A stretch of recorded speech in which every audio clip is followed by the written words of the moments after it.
I am your host, Carrie, giving us different perspectives on where we are and where we want to go on our journey. Thanks for being here, and I look forward to spending some time with you. Hi, everyone. Welcome to the FoundHer series. I am your host, Carrie. Thrilled to be here with somebody who I really admire for sharing her story. She is an amazing example of a FoundHer who has gone through some life changes that many people probably can relate to or know somebody that's gone through it or going through it. And she's willing to share and talk about the journey that she has gone through to get herself to where she is now and what she's learned from what she's gone through. So I am thrilled to introduce Marianne Elizabeth from Marianne Elizabeth Interior Designs. She is the owner, principal designer. She is a mom of two beautiful little boys, and she is here to help us understand and to share that, there is ways of moving through things and coming out the other side. So I really believe she is somebody that provides a lot of hope, and by sharing her journey, she's going to help a lot of women. So Marianne, thank you so much for being here. And I can't wait to dive in with you and see what we can uncover and maybe help some people with. That sounds good. Thank you for having me. I'm excited to be here. Love it. So you I would say started the interior business. Was it about how many years ago, or had you always been? So I did my interior design diploma almost 12 years ago now. I graduated with that. So I've been in the industry in different ways for quite a long while. And then I started my own business kind of right before COVID and when I was going through all of the divorce changes. Okay. Yeah, so I had started my own business, and then COVID came up, and then the separation started happening. So then that's where that started taking my journey. Okay, so maybe we should start back, and then we can kind of see your evolution going forward to where you are now. So from my understanding, you had been you were raised Christian, right? You were, well, I won't put words in your mouth. So if you want to just give us a little bit of a background of that situation that you were in. Sure. Yeah. So I had gotten married very young. I had met my ex-husband when I was 19 years old. We dated for a couple of years, got married at 21, and he was 5 years older than I was. So he was about 26. And the more the Christian background comes into that, because that was really important to the family and the church that we were attending at the time. It wasn't right to be dating very long. You kind of dated, you found your person, you got married, and you moved on with your life. So that influenced a lot of my decision with getting married so young. Very quickly after getting married, I really felt like that wasn't what I should have done, but I wanted to stand by my principles and what I had said in the church in front of God and people. And I was like, nope, I committed to doing this and I'm going to stick it out. And that was my mentality for 9 years that I was married. And we decided to have children together, and they're beautiful and they're healthy, and they're obviously the best thing of my life and any mom's life. We all know that. Right. And then when I approached my 30th birthday, I really felt like I didn't want to keep living the way that I was living anymore. I was incredibly unhappy, and it was really hard for me to come to terms that I maybe shouldn't have done what I had done all throughout my 20s, and that maybe getting married at 21 was a little bit of a mistake that I had made. And it's a very hurtful thing to my pride and to my family. And obviously I have kids now at this point too. And there was just this overwhelming cloud of shame and failure that really weighed really heavy on my heart. Right. And we talked before, and there was really, from what I gathered, a sense of feeling trapped in a situation that you didn't really know how to get out of. And that shame kept you there for probably a lot longer than. Yeah. Well, and I wasn't confident enough in my capabilities and who I was as a person. And I mean, we know now through science that a woman's brain doesn't even stop developing till we're 26 or 27 or something. And men are even older than that. So to really put yourself, and not that getting married young is wrong. And I never want to give the impression that I disagree with that, because everyone's journey is different. Yeah. But I really was not the same person when I was 21 years old. I was definitely a different person when I was 30. My values were different. My political views were different. Like, I had just grown into somebody so different than who I used to be.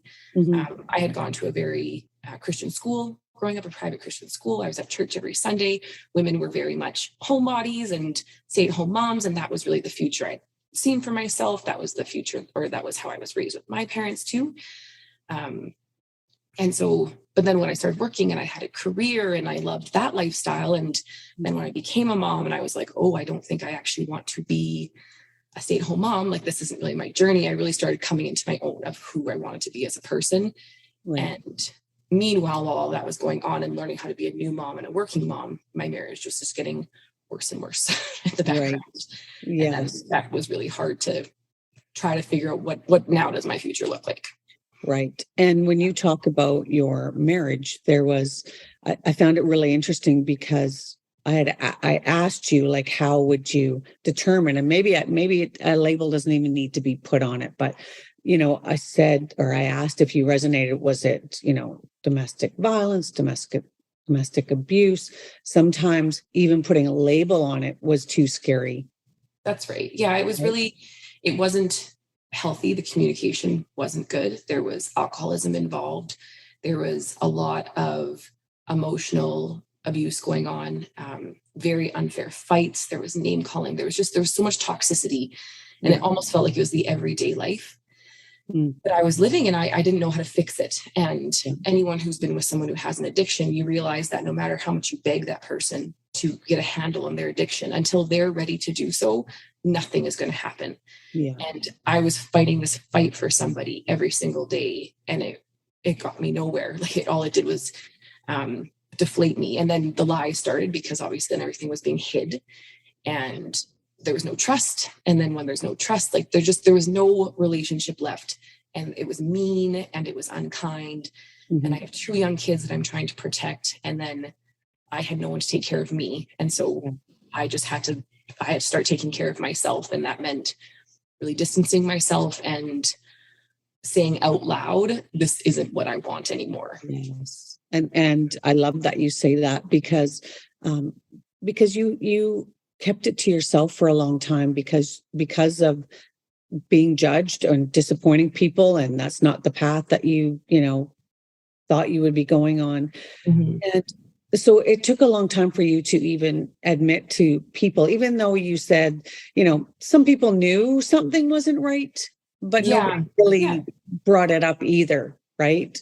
That's and so for you to put a voice to it, that was a huge step for you, because you also had been protecting him for a long time too, right? And for your children, which so many of us do when you have a child. That's our mode, is protection mode, but you're also protecting him as well. So I think it's an important piece, because I think a lot of people do that. I think so protection, too. Yes. And just scared to talk about it and what the repercussions were going to be once you did kind of come out and say this was not, it couldn't keep going on like this. Yeah, that's right. And I do find it, I've always found it distasteful when you get together with a bunch of couple friends and the women go over here and the men go over there, and everyone's talking about their spouses like they don't like them. And I've been in circles like that before, and I find it, I never did that. Like, and I felt like I had a lot more to talk about. Right. But I found it really disrespectful also, even though my husband's and my relationship wasn't great, I didn't think that was appropriate, because I can't imagine being spoken about in the way that some of these people were speaking about their spouses. Yes. And so I really didn't ever want to say, and even now I'm very careful about what I say, because we do have children together and we did share a life together. And, there were a ton of missteps, but ultimately, like, who I am today is because of everything that I went through. And I really like who I am today. And so grateful is not an easy word to throw around, because there was so much pain. And I still I'm in my counseling every other week. Like, I need to take care of my mental health, because I have been very damaged by all of those past experiences, but I am who I am today. because of everything that I've gone through. And I have this amazing life and this beautiful career and relationship, and my boyfriend's family, they're incredible people. And even for my kids, their circle has gotten so big and beautiful, and they have another grandma, and like it's so cute, and they're happy and I'm happy. And so everything did come full circle. Yes. But it took a long time and it took a lot of pain. And Yes. I think my biggest message is that the grass is greener always. Like it doesn't feel like it will be. Yeah. And when you feel like you're so trapped and that there's no way out. And for me, it really was a day of an epiphany that I had. I had to say it out loud, and I had to say it to my best friend. Yeah. And so she knew things weren't great, and we went for a drive, and she's like, so how are things? And I was like, I don't want to be married anymore. And it was the first time I said it, and I was divorced. I moved out a month later. Wow. Yeah. So it had to be that quick for me, because I didn't want to say that and then sit on that for years and have that feeling. Right. Yes, for sure. And I also, I'm pretty sure that you had mentioned after you made that step and was able to move out, and your husband became clean. That's right. He still is. Yes, as far as I know. Yeah. It was, and for my kids too, the reward of them having a sober father through all of this has been 100% worth it. Unfortunately, my ex, his dad was an alcoholic. He comes from a lot of alcoholism in his family. He's the first one to ever sobered up and stay with it. Yeah. Nobody ever tried. Nobody ever gave it an effort. And you know what? I truly believe it took where we are today to get him to be who he is. And now my kids can have a sober dad. I can have the life that I've always wanted, and I can be with the kind of person that I've always wanted to be with. Yes. And though there's two households now, this feels healthy. Right. It feels so much healthier than being in one household, and the drowning and the promises and the broken promises and the ultimatums. If you ever do this again to me, I'm leaving. And and that was just, we don't have to do that anymore, because there's nothing really left to lose in that sense. Right. Yeah. And your boys have a happy mom. Yeah. Probably a happier father. That's for him to decide, not us. But I wanted to bring that part of the story in, because I think it really relates. Well, you can relate it to what you're doing now, which is you've moved through that, and you're using what you've learned, some of the skills that you've learned, and the coping and the communication, and into your interior design business, which is a refresh. It is a restart. And I love that you can offer that in a different way for your clients. It is relationships. It is connecting. And so I would love to go into that now, of how that began. You were doing design while you were still married? That's right. Yeah. So business? Yeah, I kind of started the business. So I had worked in the industry, and then I started having kids, and then I went back and I had worked with a friend of mine. She had her own interior design business as well. So I did really part-time hours while the kids were in daycare and things, just to get out of the house and get my feet wet in it. And my ultimate goal, even when I was in school, was one day I'm going to have my own business. Yeah. And then, as lots of moms know, you put your kids in daycare, and you're doing mornings, you're getting them out the door, you're getting them to daycare, you go to work, and then you come home, and anyways, my life, I was so tired. I've never been so tired in my life. And and then you're getting paid a part-time wage, which wasn't bad, but it was like, what am I doing this for? Yes. So then it was like, okay, it's time that I start my own business. And so, as most business are, I was very slow in the beginning stages, but I had 2 kids, so I was still very busy. Yeah. And then, my marriage blew up and I moved out. And so I moved in with my parents, and they had this beautiful basement development that I had designed and just finished for them. So I was like, well, I'm going to live here for a little bit, start my design business in here. So thanks for paying for this. This is now my office. And so then I actually landed, it always takes that one client. I got my first big client, and then it really never stopped after that. COVID was obviously very terrifying for everybody. For my business, it did really well. So that was kind of a silver lining of it for me. Everybody was home. A lot of people had money to spend because they weren't going on their holidays and vacations and things. Yeah. And word of mouth is great. I live in a smallish city in Airdrie. So the word of mouth referrals are really good. And in all of my downtime, I was doing business training. So I was learning about how to promote my business, just ways to up my SEO and lots of different things. So I really committed to making this work, and I have to, because now I am a single income household. Yes. Yeah.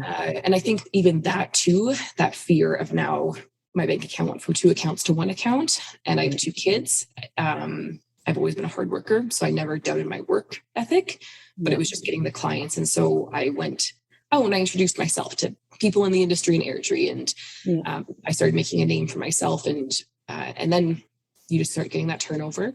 Right. And and I think for me, interior design, it's become something totally different now, because I love creating homes for people. It's not about the house that you've built. It's about now making this your home. Yes. And it's so rewarding to have people just be like, oh, this was in my head and I didn't know how to make it happen. And this is kind of what I was thinking about. And lately I've been really touched because I've had a few women that I've worked with who have come out of very terrible marriages, a lot of abusive marriages, and they're on their own now, and but they don't have time. They're, again, single moms, they work full time, they have all these things, and they don't know how to make their home feel like they have a home again. And now I've got to go in and I've got to do these transformative experiences for them. And it's just opened, and those are the best days of my life. They aren't necessarily the most profitable jobs for me. They aren't the biggest ones. They're not the most showy. But they are, I know that it means so much to those people, because I know exactly how they feel. Like, I know that, I had to move out of my beautiful home that I had my babies in, that I had nurseries that I had designed in, and I moved in with my parents at 30 years old, which I lasted 2 whole months in that, pushing it. And I moved into a tiny little condo, it was a 2-bedroom, and I loved it. Yes. And it felt so weird to love that. And it was cheap. It had outdoor parking. I had nowhere to park my car anymore. It was all these things. And when I got in there, I just felt great. I was like, it was just this weight. And I was like, this is my home. Nobody's going to come in here and make me feel unsafe. I don't have to worry. I'm not walking on eggshells here. Like, this is my space. So, giving that to people, oh my gosh, it's the best. It's the best feeling. Yes. And so relatable for you. I mean, you can have the beautiful home, but it's not a place that you want to be. Exactly. And that's how I felt at my home. Like, I would come home and I'd be worried and I would just be anxious. And I feel like my shoulders were just up at my ears, because it was like, what's happening tonight? Like, is there going to be drinking? Is there going to be lying? Is there going to be yelling and fighting? And I was never at peace in my own home. And, now the life that I'm created for myself now, I was sitting on the couch with my boyfriend a few weeks ago, and I just I love this house. And this house isn't the nicest house I've ever owned, physically or anything, but I was like, this is the most homey that I have ever felt in my adult life. That's amazing. Oh man, it does. It feels good. It feels like when you go home to your parents' house, your childhood home, that peace that comes over you. Yes. That's how I feel now in my own home. And I didn't realize I was missing that. Oh, but I was. Yeah, that touches me a lot. And that's what you're providing for your boys. That's the feeling that you wanted in your home, which is it is our safe space. It is. And it doesn't matter how big it is, how small it is. It's the people that are in it, right? That's what I've always said. We've moved around a lot, my husband and the girls, and we've made our home because of the people who are in our home. That's right. Right. And that's the feeling that I've always wanted, was comforting and inviting and safe. And, everybody has a different sense of beautiful. That's right. And I just love that you're able to incorporate that. And really, it's a gift that you're giving to people, because when we talk about the entire interior design part now, there are some people have no idea even where to start. That's right. Yeah. And that's what you're giving them. It's like, okay, just take my hand. Let's just start. And but you probably really start by getting to know them more, because you must have to know your clients. Yes, I do. I send very extensive questionnaires, and I always apologize for them at the very beginning because I know that there are a lot of questions, but I ask them things, I ask them obviously names and children's and ages, and then what are your dogs, your cats' names? What is your coffee order? What is your favorite restaurant? Really? Because I really do want to get to know them, their family, special considerations for anyone in the household. Is anyone elderly? Do you plan on haunting this house one day? Like, what is the longevity that you're living in this home for? And it's funny, I've worked backwards with clients before too, where they'll say, we want to do, this is our vision for our bathroom, say, and I price it out and it's outrageous. And I'm like, you know what? You're not planning to live here forever. You're never going to get this back in resale. And so I end up bringing the scope down for them because integrity wise, I'm like, I don't think this is a good use of your money. Like, you should just go take your kids somewhere instead. And so they're like, this is kind of counterproductive for your business. And I was like, I know, but I also, I want to be honest with that kind of stuff too. So it's, it's so fun to get to know families, and I'm a huge people person.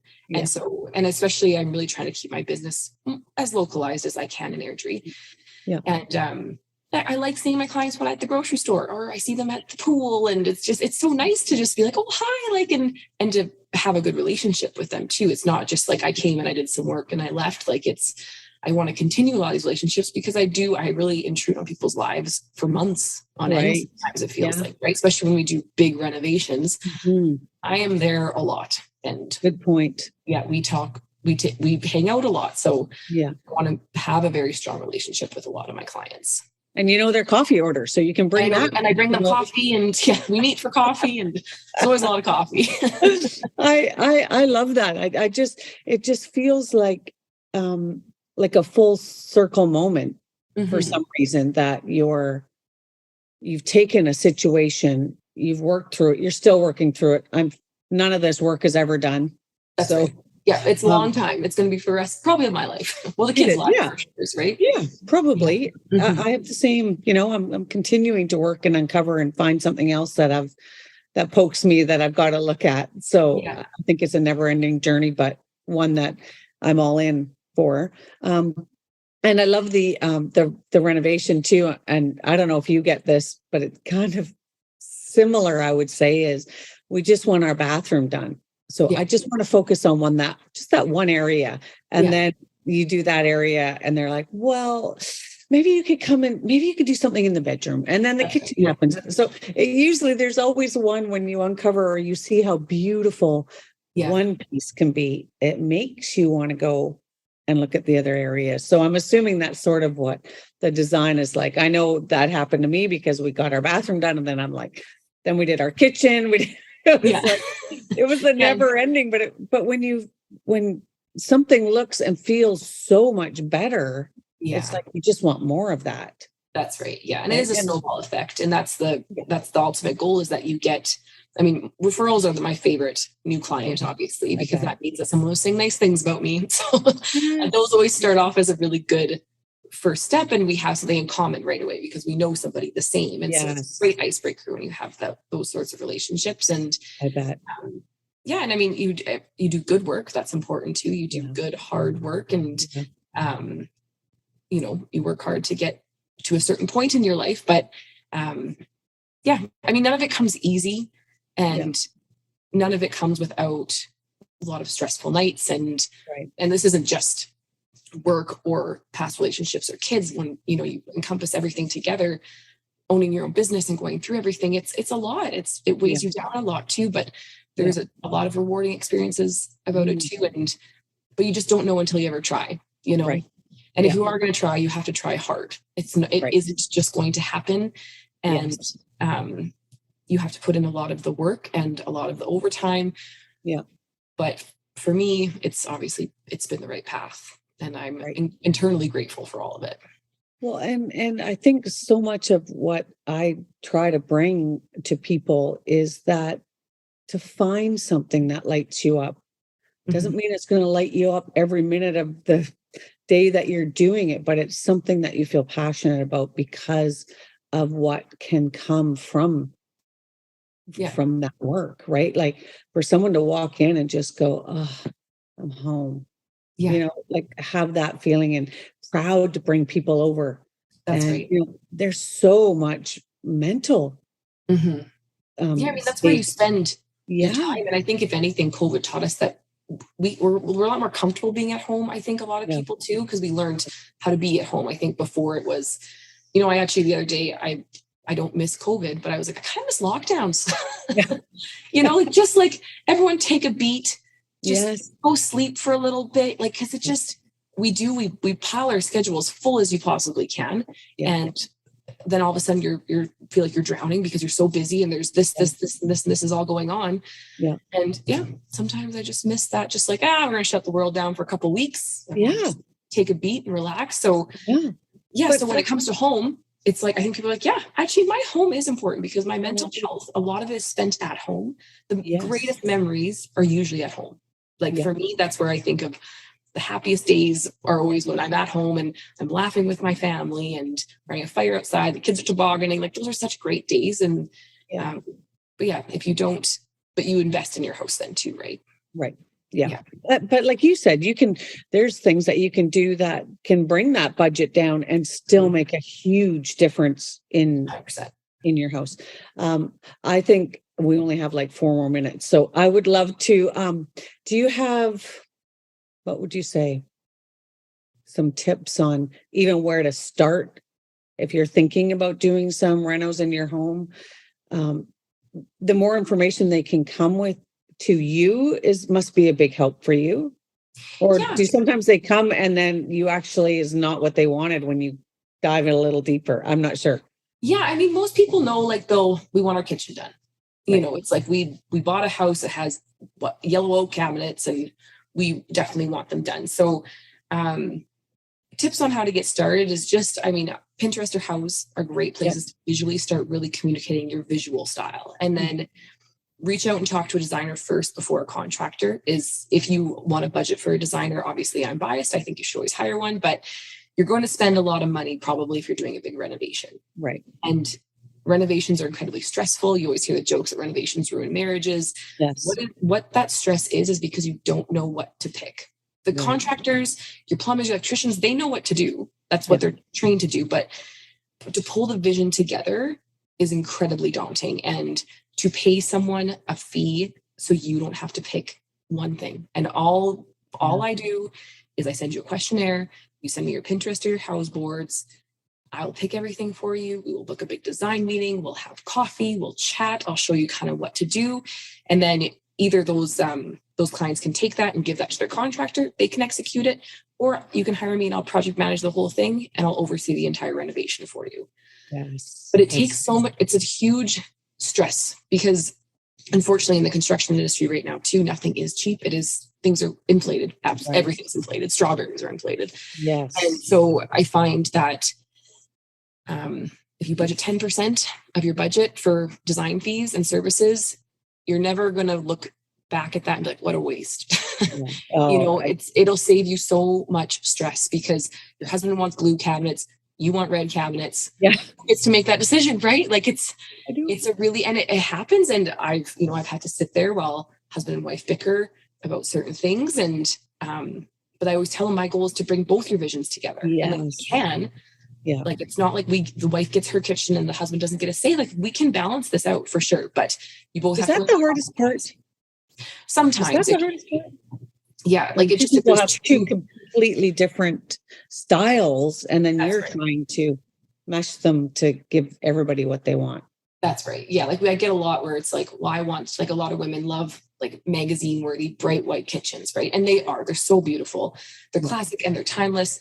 But a lot of men don't like bright white kitchens. They want some rustic woods in there and they want some big rotted floors and they want big beams and so it's just about, okay, well, we can do both, but we both need to give. And so, or it's like, give her whatever she wants or give him whatever he wants. She gets this space, I get this space. And then about it that way too, right?